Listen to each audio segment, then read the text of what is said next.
70-80 साल से लगी मूर्तियां चल रही हैं। नेहरू की बात करते हैं, नेहरू की लगाई हुई मूर्ति प्रतापगढ़ में आज भी चल रही है। 8 महीने के अंदर शिवाजी की मूर्ति ध्वस्त हो जाती है और कोई उस पर कुछ नहीं कहता है। मोदी आते हैं और वहां पर माफी मांगने का ढोंग करते हैं।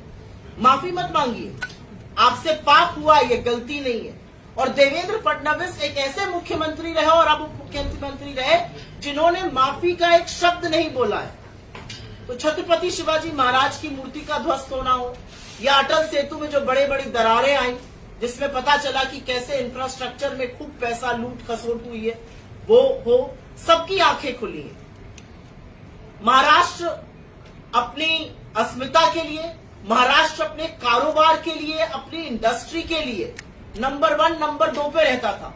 आज वो महाराष्ट्र खिसकते खिसकते नंबर 6 पर पहुंच गया है। और ऐसा क्यों हुआ है? क्योंकि महाराष्ट्र में महायुति की सरकार की नाक के नीचे से बड़े बड़े प्रोजेक्ट गुजरात डाका डाल के ले जाए गए। और मैं बड़ी जिम्मेदारी से डाका शब्द का प्रयोग कर रही हूं, चुरा कर नहीं लिए जाए गए, डाका डाला गया। ये प्रोजेक्ट महाराष्ट्र आए थे, इसमें टाटा एयरबस था, इसमें वेदांता फॉक्सकॉन था, इसमें बल्क ड्रग पार्क था, इसमें मेडिकल डिवाइस का पार्क था और इससे करीब करीब 10 लाख युवाओं को रोजगार मिलता। इस बात का कौन जवाब दे है? जब चुनाव आया तो महाराष्ट्र का युवा पूछ रहा है कि जो नौकरियां हमारे लिए बननी थी, हमें कोई आपत्ति, कोई बैर नहीं है गुजरात से, लेकिन जो कारोबार, जो धंधा, जो इंडस्ट्री महाराष्ट्र के लिए आई थी वो आपके रहते हुए गुजरात क्यों चली गई? और कौन उसका जवाबदेह है, कौन उसका उत्तर देगा कि 9 लाख 10 लाख नौकरियां जो हमारे लिए बनती वो अब गुजरात चली गई? कौन इस बात का जवाब देगा कि महाराष्ट्र जो छत्रपति शिवाजी महाराज की भूमि है, राजर्षि साहू जी की भूमि है, फूले जी की भूमि है, अंबेडकर जी की भूमि है, उस महाराष्ट्र में सावित्रीबाई फूले और जीजाबाई के नाम से जो महाराष्ट्र जाना जाता है, वहां पर बदलापुर में छोटी छोटी बच्चियों का यौन शोषण होता है और बीजेपी आरोपी को बचाने पे लग जाती है। कौन नासिक में, कौन पुणे में जो लड़कियों के साथ हुआ उसका जवाब देगा? महाराष्ट्र से महिला क्रांति की शुरुआत हुई थी इस देश में, चाहे वो महिला शिक्षा की बात हो या महिला क्रांति की बात हो। महाराष्ट्र में जय भवानी जय शिवाजी कहा जाता है, वहां पर लड़कियों के साथ ये हुआ और पूरी महायुति की सरकार आरोपियों को बचाने में, स्कूल के प्रबंधन को बचाने में जुटी रही। ऐसा क्यों हुआ इस महाराष्ट्र में? महाराष्ट्र आज देश में नंबर 2 है महिला अपराध के खिलाफ। इसका जवाब कौन देगा? महिलाएं आपके नाक के नीचे असुरक्षित क्यों हुई? चुनाव के मुहाने पर जब देश आया है तो कुछ सवाल और पूछे जाएंगे और उसमें से एक सवाल गौतम अडानी को लेकर पूछा जाएगा। ये हम तो नहीं कह रहे। कल अजीत दादा पवार ने बोला, जब 2019 में अमित शाह बैठकर चुनी हुई सरकार गिरा रहे थे तो उस मीटिंग में गौतम अडानी थे। ये वही गौतम अडानी सरकार गिराने की मीटिंग में थे जिनको लाखों करोड़ों की जमीन कौड़ियों के दाम पर मुंबई में दी जा रही है।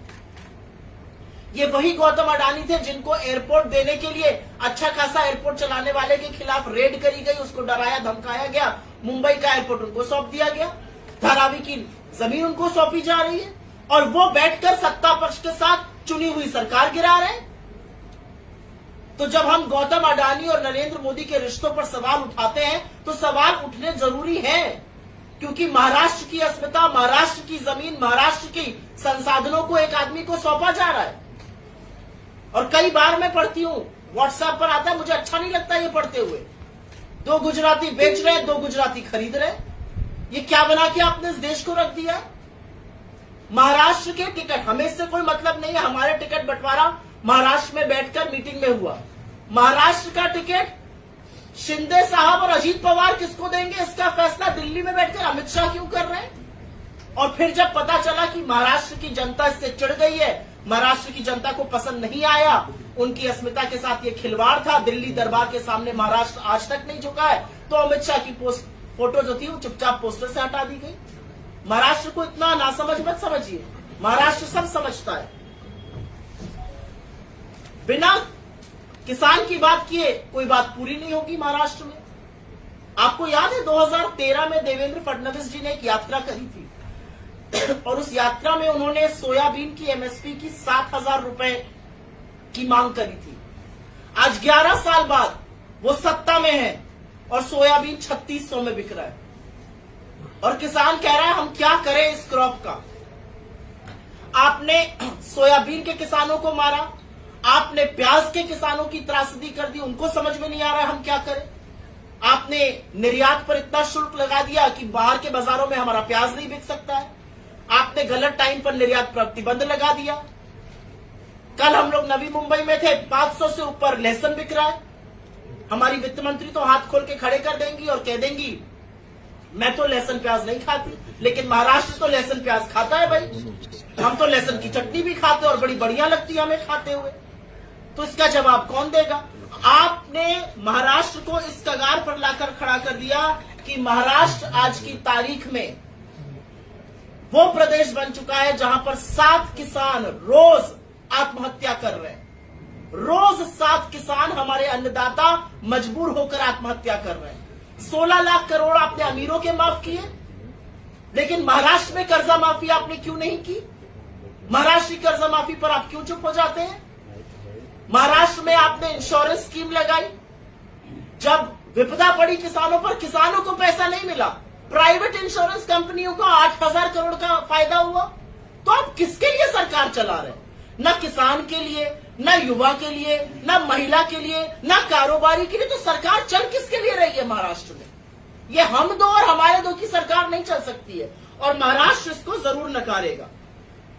मैं महिला हूं और एक महिला होने के नाते इस मंच से एक बात जरूर कहना चाहती हूं। महिलाओं की असुरक्षा एक मामला है और महिला अस्मिता दूसरा मामला है।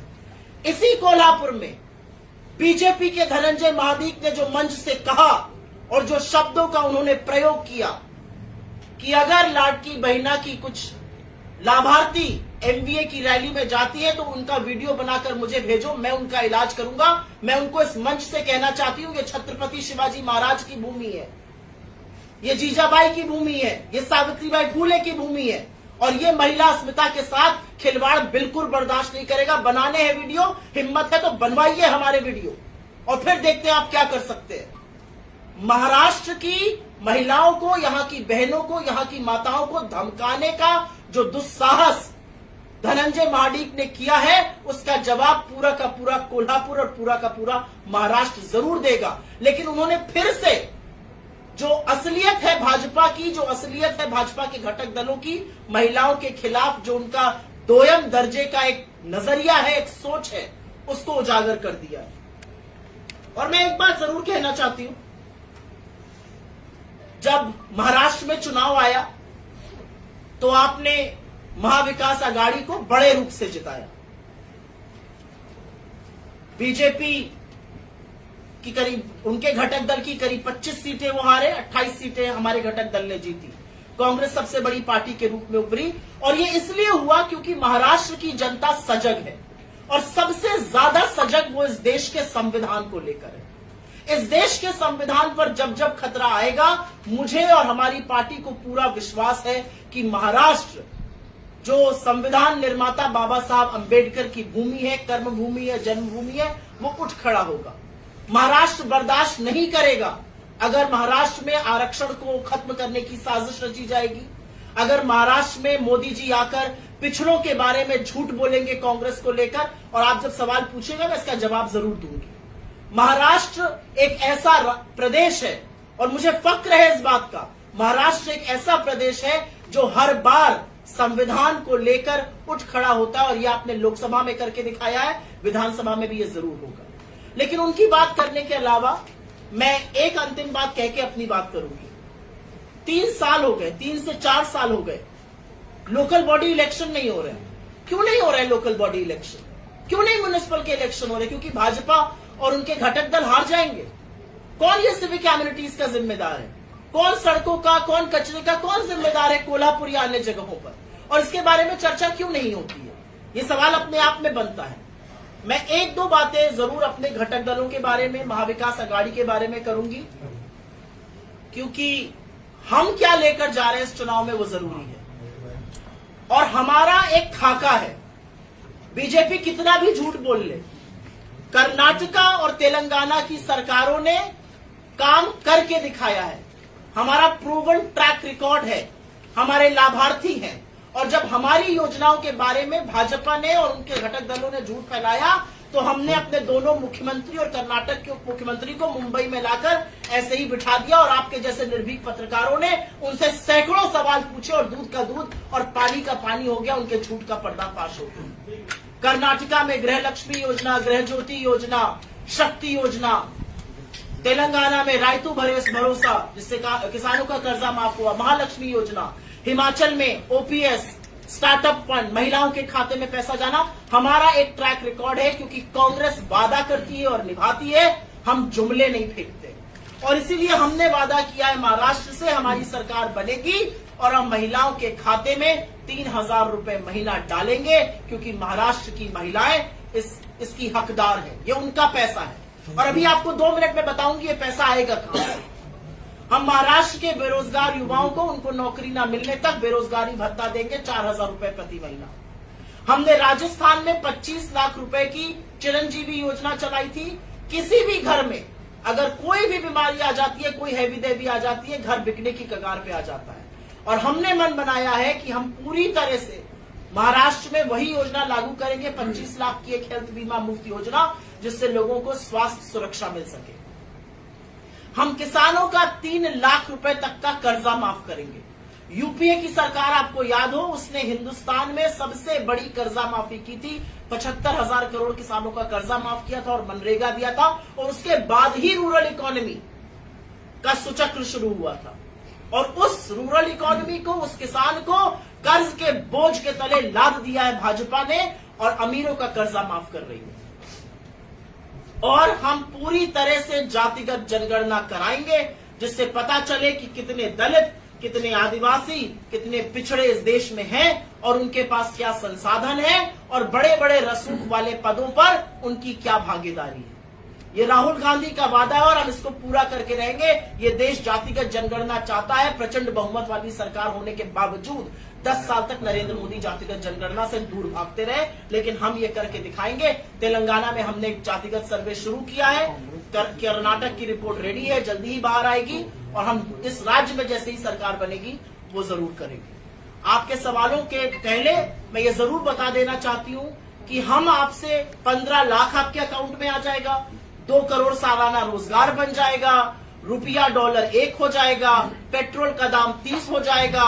चीन को लाल आंख दिखाने वाले जुमले नहीं बोलते हैं, ये जुमले बोलने वाले कोई और लोग हैं जो महाराष्ट्र आकर आज भी जुमले बोल रहे हैं। हम वो बातें कहते हैं जो हम कर सकते हैं, हम वो बातें कहते हैं जो जरूरी है महाराष्ट्र के लिए। हमने फाइनेंशियल कैलकुलेशन किया है और 30 से 40% जो कमीशन ये सरकार खा रही है उसको खत्म करके पैसा बिल्कुल आ सकता है, इंटरनल एक्रूवल से हो सकता है।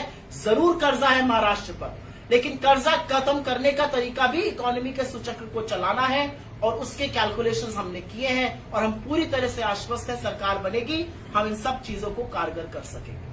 आपके सवालों का सवाल है। युवाओं को घेरा जा रहा है कि बचेंगे तो कटेंगे, ऐसा है आप बटेंगे तो कटेंगे जो नारा है वो हमारे धर्म, हमारी संस्कृति, हमारी अस्मिता, महाराष्ट्र, छत्रपति शिवाजी महाराज, सावित्रीबाई फुले के महाराष्ट्र, अंबेडकर के महाराष्ट्र के खिलाफ है। हमारा धर्म क्या सिखाता है? वासुदेव कुटुंबकम। हम सबको जोड़ने की बात करते हैं। उन्होंने नफरत का ठेका लिया हुआ है। मेरा नेता कहता है राहुल गांधी, हम मोहब्बत वाले, हम मोहब्बत का ठेका उठा रहे हैं। आप जोड़ के सबको क्यों नहीं चल सकते? बीजेपी को चुनाव आने पे 80-20, शमशान कब्रिस्तान, कपड़ों से पहचानने लगते हैं लोगों को, इस तरह के नारे देने लगते हैं। हिंदू धर्म जोड़ना सिखाता है, हिंदू धर्म शांति सिखाता है। हम एक रहेंगे तो हमें 3,000 रुपए मिलेंगे महीने के, हम एक रहेंगे तो हमारे युवाओं को 4,000 रुपए मिलेंगे मासिक बेरोजगारी भत्ता, हम एक रहेंगे तो हमें 25 लाख की हेल्थ योजना मिलेगी। और ये जो विचार है ना बटने और कटने का, ये वो लोग बोल रहे हैं जो बांट और काट रहे। आप ही दंगा फैलाते हैं। आपने कोल्हापुर जैसी जगह में भी दंगा फैलाने का दुस्साहस और दुष्कर्म करने की कोशिश की है, और ये कोल्हापुर जानता है। और मैं इस पे ज्यादा कुछ कहूं, उससे ज्यादा तो अजीत पवार बोल रहे हैं। अजीत पवार ने क्या बोला है? ये नारा महाराष्ट्र में नहीं चलेगा, महाराष्ट्र सौहार्द का प्रदेश है, बाहर वाले अपने प्रदेश में चला ले। मैं उत्तर प्रदेश से आती हूँ, ये नारे उत्तर प्रदेश में भी नहीं चल रहे हैं। यही नारे लेकर शुरू हुई थी भाजपा की कैंपेन लोकसभा की, आपको याद हो क्या था नारा? 400 पार। यही नारे बोल बोलकर 240 पर लाकर इस देश की जनता ने पटक दिया और आज नरेंद्र मोदी एक अल्पमत की कोalition गवर्नमेंट चला रहे हैं, बैसाखियों के सहारे। तो मेरा अपना मानना है कि महाराष्ट्र, कल मैंने एक बच्चे को देखा, उसने खड़े होकर टीवी चैनल पर भाजपा के प्रवक्ता से कहा, ये सवाल आपके लिए है, आप बटेंगे कटेंगे की बात करते हैं, हम कहते हैं पढ़ेंगे बढ़ेंगे। महाराष्ट्र ये नारा देना चाहता है। महाराष्ट्र अपने ओर से बोल रहा है, हमें बोलने की जरूरत ही नहीं है। वो कह रहा है पढ़ेंगे तो बढ़ेंगे, एकजुट रहेंगे तो शांत रहेंगे, और हम ऐसा महाराष्ट्र चाहते हैं। महिलाओं को जो पैसे देने की बात है, ये कर्नाटक से स्टार्ट हुआ था, लेकिन यहाँ के महाराष्ट्र के नेता ये सब बात पहुंचाने में थोड़ा सा उनको दिक्कत आया क्या? वो पहुंचाने में सक्सेस नहीं हो गया, क्या लगता है आपको? नहीं, मैं बिल्कुल इस बात से सहमत नहीं हूँ। हमने जो 5 गारंटी लॉन्च करी है मुंबई में महाविकास आघाड़ी ने, वो जन जन तक पहुंच रही है और लोग ट्रैक रिकॉर्ड देखते हैं। लोग ये देखते हैं कि कौन वोट के लिए कर रहा है और किसका ट्रैक रिकॉर्ड रहा है। चुनाव सिर पे आया, चुनाव की डेट टाली गई, महाराष्ट्र में हरियाणा और जम्मू कश्मीर के साथ चुनाव नहीं कराया गया क्योंकि एक योजना लॉन्च करनी थी। कोई बात नहीं, आपने योजना लॉन्च कर दी, हम उस योजना को बेहतर करेंगे और हम महिलाओं को उसमें इंक्लूड करेंगे। मैं तमाम ऐसे वाक्य, तमाम ऐसी महिलाओं की बातें सुनती हूँ महाराष्ट्र जो कहती है हम इसका हिस्सा ही नहीं है। मेरा एक गरीब ड्राइवर था मुंबई में, उसने मुझसे कहा मेरी पत्नी को मैंने इसमें एनरोल कराया और उसको मिला नहीं। ऐसे तमाम लोग मुझे मिलते हैं। तो हम जिस योजना की बात कर रहे हैं 3000 रुपए प्रति माह की, वो जन जन तक जा रही है। हम उसको और पहले तरीके से नीचे तक पहुंचाएंगे। हमारा एक ट्रैक रिकॉर्ड है। अगर बंटी भाऊ यहाँ पे कुछ बात कहते हैं तो उनका एक ट्रैक रिकॉर्ड है, वैसे ही कांग्रेस का एक ट्रैक रिकॉर्ड है। हम कर्नाटका, तेलंगाना और हिमाचल में ये करके दिखा रहे हैं और भाजपा ने हमारे खिलाफ झूठ फैलाने की कोशिश करी थी, जिसका पर्दाफाश और मुंहतोड़ जवाब हमारे मुख्यमंत्रियों ने मुंबई में एक साथ आकर दे दिया। महाराष्ट्र में आपकी सरकार की तब क्यों नहीं लगाई है? क्योंकि हमें ऐसा लगता है कि तब इकोनॉमी का इतना बंटाधार नहीं हुआ था। हमें ऐसा लगता है कि तब महंगाई इतनी नहीं थी। आज 500 रुपए किलो से ज्यादा लहसुन है।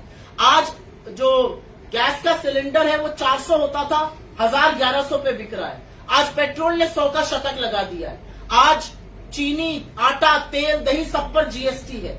जो पकौड़ा तलने की हिदायत मोदी जी देते थे, 90 रुपए का तेल 220 हो गया है। तो हमें ऐसा लगता है कि इसका सबसे ज्यादा कुप्रभाव महिलाओं पर पड़ता है। जब घर में गरीबी आती है या घर में पैसा कमाई कम आती है, सबसे पहली रोटी कम खाने वाली घर की महिला होती है। उसके हाथ में पैसा आएगा। जो हम मुफ्त बस सेवा की बात कर रहे हैं वो क्या है?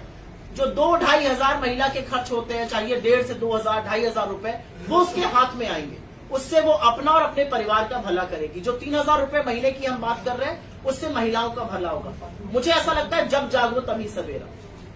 आप लहसुन 400-500 हो गया ऐसा बोल रहे हैं, लेकिन किसानों के हाथ में सिर्फ 100-150 रुपए ही मिल रहे हैं। तो बाकी के पैसे क्या जा रहे हैं? आप कांग्रेस उसकी तहकीकात कर रही है? नहीं, मैं आपको बताती हूँ कहाँ जा रहा है। लहसुन का दाम बढ़ रहा है, प्याज का दाम रिटेल मार्केट में बढ़ रहा है, और किसान के लिए आप निर्यात पर प्रतिबंध लगा रहे हैं, किसान के लिए आप निर्यात शुल्क लगा रहे हैं। तो कहीं ना कहीं आपकी एक नीति आपकी दूसरी नीति से बिल्कुल जुदा है।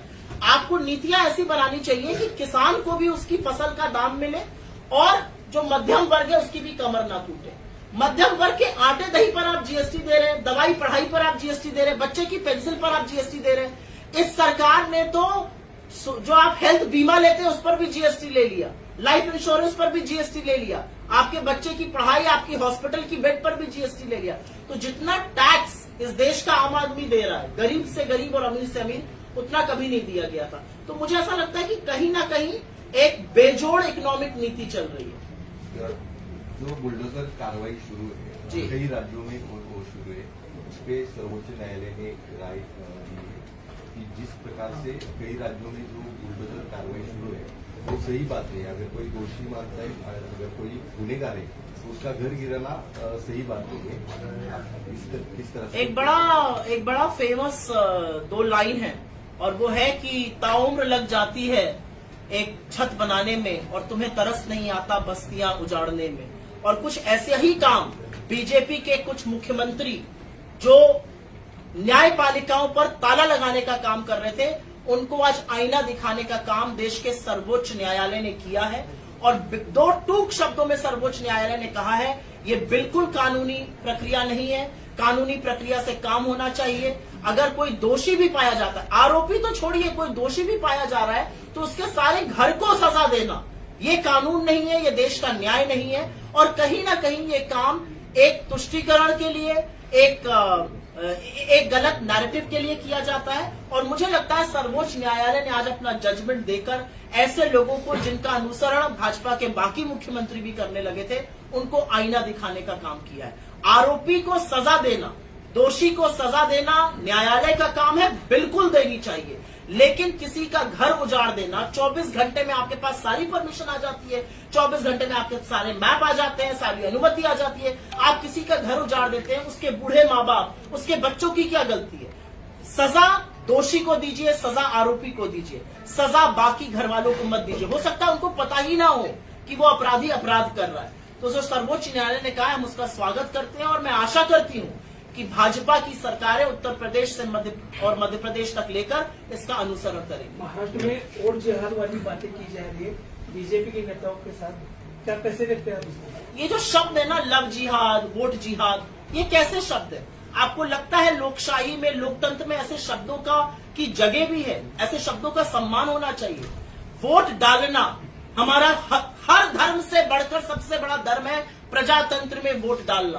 क्योंकि वोट डालकर हम राजा और रंग को खत्म करते हैं, हम अपना प्रतिनिधि चुनते हैं, उससे 10 सवाल पूछने का अपना हक रखते हैं, और जब हमारा मन भर जाता है हम उसको निकाल कर बाहर फेंक देते हैं और किसी और को जिताते हैं। ये वोट की ताकत है। और ये जो वोट की ताकत है, ये कहीं ना कहीं इस देश के संविधान ने हमें दी है। ये जो वोट जिहाद जैसे शब्द है, ये संविधान को खत्म करने की बातें हैं। वोट देना हमारा परम धर्म है। वोट देने से आप इस देश के सत्ता के, आप इस देश की लोकशाही के भागीदार बनते हैं। और वोट देना परम धर्म है। अगर कोई उसके बारे में कुछ भी कहता है, हमें कोई फर्क नहीं पड़ता है। ये वही तुष्टीकरण की राजनीति है जो बटेंगे कटेंगे की बात करते हैं, लेकिन आपके बच्चों के भविष्य की बात नहीं करेंगे। इन बातों से महाराष्ट्र की जनता का क्या लेना देना है? मैडम, अमित शाह यहाँ आकर कह रहे कि जब तक हमारी सरकार होगी तब तक हम मुस्लिम को आरक्षण नहीं देंगे। आपकी क्या राय है? अमित शाह बेचारे का तो थोड़ा बुरा हाल हो गया है। वो आ रहे थे महाराष्ट्र बहुत बार, बड़ी बड़ी बातें, बड़बोली बातें कर रहे थे, फिर मैंने देखा उनकी फोटो ही गायब हो गई अखबार से। आप जैसे प्रबुद्ध पत्रकारों ने अमित शाह जी से ऐसे सवाल पूछे होंगे कि महाराष्ट्र की जनता को समझ में आ गया, ये आदमी हमारी अस्मिता के साथ खिलवाड़ कर रहा है, इसने हमारी चुनी हुई सरकार गिराई थी, ये दिल्ली दरबार लगाकर बैठा है, हमारे नेता इनके यहाँ जाके नतमस्तक हो रहे हैं। तो लोगों को समझ में आ गया कि अमित शाह का जब जब चेहरा दिखेगा टीवी पर, हजार हजार वोट गिरेंगे, तो अमित शाह जी का चेहरा ही धीमे से हटा दिया गया है। आप आने वाले दिनों में देखिएगा अमित शाह के दौरे कम होते जाएंगे। पहली चीज, अमित शाह जी भी वही भाषा बोलते हैं जो भाजपा की भाषा है। अमित शाह जी से मैं इस मंच से चैलेंज करके कहती हूँ, मैं तो बहुत अदनी सी कार्यकर्ता हूँ कांग्रेस की, बहुत छोटी सी, मेरे भाई से आकर एक बहस कर लें, नौकरी पर, रोजगार पर, महंगाई पर, कारोबार पर, मुंबई पर, महाराष्ट्र पर, अस्मिता पर, कोल्हापुर पर, छत्रपति शिवाजी महाराज पर एक बहस 5 मिनट की कर लें, गला सूख जाएगा अमित शाह जी का, लेकिन बहस नहीं कर पाएंगे क्योंकि मुद्दों पर वो बात नाही करते। म्हणजे सर, पश्चिम महाराष्ट्र आणि कोल्हापुरात काँग्रेसचा आणि महाविकास आघाडीचा परफॉर्मन्स कसा असतो आपण बघायला लागलाय, प्रत्येक जागा तुर्चीची. म्हणजे मागच्या वेळी आपण 17 जागा लढलो होतो पश्चिम महाराष्ट्रामध्ये आणि आपल्या 12 जागा काँग्रेसच्या त्या ठिकाणी आल्या होत्या. आता जवळजवळ 20 जागा आम्ही काँग्रेसच्या लढतोय आणि आमचा त्याच्यापेक्षा एक 2-3 जागा वाढतील अशी आम्हाला खात्री आहे. आणि एकूणच राष्ट्रवादी असेल किंवा शिवसेना असेल, 58 जागा पश्चिम महाराष्ट्रामध्ये आणि निश्चितपणे त्यामध्ये मॅक्झिमम स्ट्राइक रेट हा तिन्ही पक्षाचा असतो. मतलब जो महाराष्ट्र में बहुत सारे आपने इशू बोले, लेकिन विपक्ष कहाँ है? कुछ नेता छोड़ के कुछ आता नहीं, ईडी सीबीआई का कुछ डर है, कुछ पीछे लगेगा. राहुल गांधी ने कुछ बात की तो उनके खिलाफ पूरे देश में कहीं ना कहीं अपराध रजिस्टर हो रहा है. इतना ये सब एज अपोजिशन कुछ आवाज नहीं उठाते लोग. जो डरते थे वो भाजपा में शामिल हो गए, जो डरते थे, जिनको कारोबार बचाना था, जिनका भाजपा के नाम से गला सूखने लगता था, जो ईडी को देख के घर के पीछे के दरवाजे से भाग जाते थे, वो भाजपा में शामिल हो गए. जो शेर है वो मेरे बगल में बैठते हैं महाराष्ट्र में. ये महाराष्ट्र है, और ये कांग्रेस है। महाराष्ट्र में कांग्रेस का डीएनए है, ये कहने में मुझे कोई डर नहीं है और मुझे कहने में फक्र है कि मैं उस नेता की अनुयायी हूं, मैं उस नेता की पार्टी में हूं जो कहता है मैं कोई भी कीमत चुकाऊंगा लेकिन इस देश के संविधान, इस देश के लोकतंत्र के साथ खिलवाड़ नहीं होने दूंगा। जिस व्यक्ति की आपने सदस्यता ले ली, जिसके 20 साल को घर ले लिया, वो आंख में आंख डाल के आपसे जब अडानी पे सवाल पूछता है तो नरेंद्र मोदी का गला सूखने लगता है और सदन में पानी पीने लगते हैं। ऐसा कर दिया कि हम जब सदन में बोलने के लिए खड़े होते हैं तो हमें ओम बिरला दिखाई देते हैं, आवाज राहुल गांधी की आ रही है। तो ऐसे डरपोकों के सामने ना हमने घुटने कभी टेके हैं ना टेकेंगे। हम वो लोग हैं जिनकी शहादत इस देश की मिट्टी में शामिल है। हमने इस देश की आजादी के लिए बलिदान दिया है। हम नहीं डरते हैं, डरते आरएसएस वाले और उनके लोग हैं। और जो ईडी वगैरह से डरते थे वो सब डरपोक जा चुके हैं। बहुत धन्यवाद। लास्ट क्वेश्चन है कि राहुल गांधी और प्रियंका गांधी अगर महाराष्ट्र के कैंपेन में पार्ट लिए तो बहुत अच्छा फर्क पड़ेगा ऐसा दिखता है, लेकिन उन्होंने अभी ये महाराष्ट्र के इलेक्शन सीरियस लिए कि नहीं? वायनाड में आज ये वोटिंग है तो फ्यूचर में कहीं है क्या बात? बिल्कुल आएंगी, उनकी पहला उनका इलेक्शन है ये और वो वायनाड में आज बूथ से बूथ जा रही हैं। हम इस मंच से और कांग्रेस पार्टी की तरफ से उनको अग्रिम शुभकामनाएं देते हैं, वो रिकॉर्ड मतों से विजयी होकर आए। बिल्कुल उनका कार्यक्रम महाराष्ट्र में लगेगा। राहुल जी लगातार महाराष्ट्र में कार्यक्रम कर रहे हैं। कल भी अभी कोल्हापुर और उनकी गोंदिया और कल चिल्की में रैली थी। चिल्की वो नहीं पहुंच पाए क्योंकि उनके प्लेन में कुछ टेक्निकल स्नैग आ गया था। गोंदिया में कल उन्होंने रैली करी, बाकी जगहों पर भी करेंगे। आने वाले दिनों में आपको हमारा शीर्ष नेतृत्व, हमारे प्रेसिडेंट राहुल जी, प्रियंका जी, बाकी बहुत सारे नेता महाराष्ट्र में दिखाई दे। राहुल गांधी कोल्हापुर में कर रहेंगे, आके गए। हाँ तो आएंगे। प्रियंका गांधी 16 तारीख को है। जब प्रोग्राम फाइनल हो जाएगा तो आपके साथ शेयर करेंगे। इनसे कोल्हापुरातून कशा पद्धतीने 75 रैलियां होंगी इस राज्य में। खरगे साहब की, राहुल जी की, प्रियंका जी की, सचिन पायलट जी, कन्हैया कुमार जी, सब पूरे आ रहे हैं। अभी सुप्रिया जी यहाँ पे आए। ऐसे 75 रैलियां ऐसी महाराष्ट्र में अगले 6 महीने में। देखिए, महाराष्ट्र की अग्रिम हार नरेंद्र मोदी भांप चुके हैं। पहली बार 11 साल में चुनाव के बीच देश छोड़ के 16 तारीख को जा रहे हैं क्योंकि हार का ठीकरा अपने सर पर नहीं फोड़ना चाहते हैं। साइन देखिए क्या क्या दिख रहे हैं। तो महाराष्ट्र की जनता ने मन बना लिया है। हार के लिए जेपी नड्डा है। जब तो टीवी पर उनका चेहरा आ जाएगा तो आप समझ जाएंगे कि आज जीतने और हारने वाले हैं। बहुत धन्यवाद आप लोगों म्हणजे को। ते कोल्हापुरात कशा पद्धतीने चित्रात 10 मतदारसंघातून फिरल्या सगळीकडे कागदमध्ये देखील विशेष करून आता कशा पद्धतीचं वातावरण चांगलं वातावरण मी म्हटलं तसं हे महायुतीचं भ्रष्ट सरकार लोकांना घालवायचं। कोल्हापूरमध्ये चंदगड पासून शिरोळपर्यंत 4,500 कोटी रुपये कुठे आहेत माणसं ओळखत आहेत दुर्बीण घेऊन, त्यांना अजून सापडलेली नाही आहेत। त्यामुळे खोटं आश्वासन देणाऱ्या या भ्रष्ट सरकारला घरी बसवायचं ही भूमिका कोल्हापुरातल्या लोकांची। उत्तरमधील निवडणूक सगळ्यात दुष्काळाचा गाठलो सर्वसामान्य चेहऱ्यावरती काँग्रेस एकमत झाल्याचा तुमच्या काय नाही, कोल्हापूर उत्तरमध्ये एक सर्वसामान्य राजू लाटकरांसारखा चेहरा आपल्याला मिळाला। प्रेशर कुकर त्यांचं चिन्ह आहे आणि एकदा कोल्हापूरकरांनी ठरवलेलं आहे, कारखानी साहेब ज्यावेळी निवडून आले त्यानंतर एक नवी पहिल्यांदा संधी मिळते की एक सामान्य माणूस आमदार करायची संधी कोल्हापूरकरांना मिळते आणि मला विश्वास आहे की कोल्हापूरकर निश्चितपणे त्या संधीचा फायदा घेतील आणि सामान्याला आमदार करतील। नाही जी देवेंद्र फडणवीस यांच्याकडून देखील एक व्हिडिओ ट्विट केला गेला आहे कोल्हापूर विमानतळावर बॅग मी ज्यावेळी खरोखर तपासणी आणि एक नाटकी तपासणी उद्धव ठाकरे साहेबांची बॅग तपासलं मी एक ट्विट केलाय। त्या ट्विटमध्ये म्हणलेलं आहे की कायदा आपण करतात। आता कदाचित विरोधी पक्षांची सत्ताधाऱ्यांची बॅग तपासलेला व्हिडिओ येण्याची शक्यता नाकारते आणि तसंच झालं। म्हणजे ते काउंटर करण्यासाठी तपासली गेलेली बॅग आहे आणि सगळ्यांनी बघितलं। मागच्या वेळी सुद्धा बॅगा घेतलेले फोटो लोकसभेमध्ये आपण बघितलेले आहेत आणि म्हणून मला वाटते अशा पद्धतीनं यंत्रणेचा गैरवापर देशभर चाललाय तो महाराष्ट्रात देखील दुर्दैवानं होतो। यावेळी पहिल्यांदा कल उद्धव ठाकरे जी ने उससे पूछा था लेकिन अफसर से आपने इससे पहले किया, उन्होंने कहा 4 महीने में पहला बैग आपका मैं करने जा रहा हूँ। और मैं आपको याद दिला दूं, नरेंद्र मोदी जी का बैग एक अफसर ने उड़ीसा में जांच लिया था, उसके खिलाफ जांच बिठा दी गई।